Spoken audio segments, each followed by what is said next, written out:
Reaching the moon was such an unbelievable feat that even to this day, many people are convinced the entire event was actually staged in a Hollywood studio. But ancient astronaut theorists suggest not only did we land on the moon, but what we found there was more incredible than we know. During the 1969 Apollo moon mission, after the landing, there was a very strange 2-minute gap in radio transmissions. And what happened during those 2 minutes has been subject to a lot of controversy. Neil, this is Houston, radio check, over. Columbia, this is Houston, over. White object. According to scientist and NASA researcher Otto Bender, various ham radio operators were able to intercept secret communications with mission control that were not made public. The astronauts apparently talked about seeing extraterrestrial objects on the moon, including flying saucers parked along the edge of a crater within their view. Now, the truth of it is that each of the astronauts had a separate medical channel.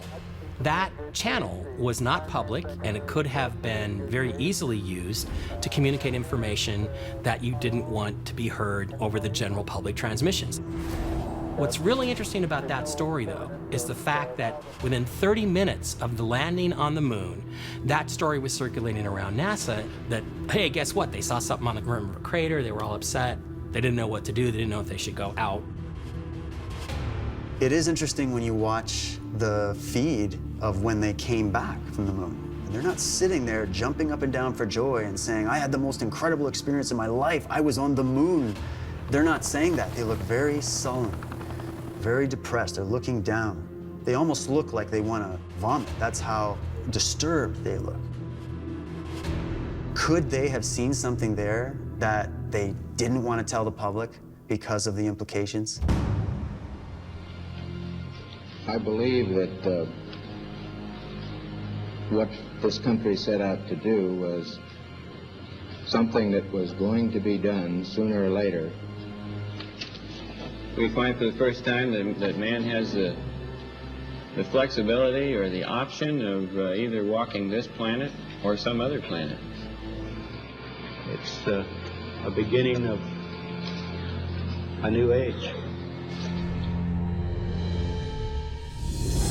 After Apollo 11, NASA would send 6 more manned missions to the moon, culminating with Apollo 17 in 1972. One of the most interesting questions with regard to our interaction with the moon is why we have never gone back there again since the Apollo missions. And what else is very telling is that although the USSR at the time was getting to be quite able to send its own astronauts to the moon, it never seems to have done so. Could it be that there were agencies associated with the moon, aliens or other beings who had warned humanity to stay away for some reason?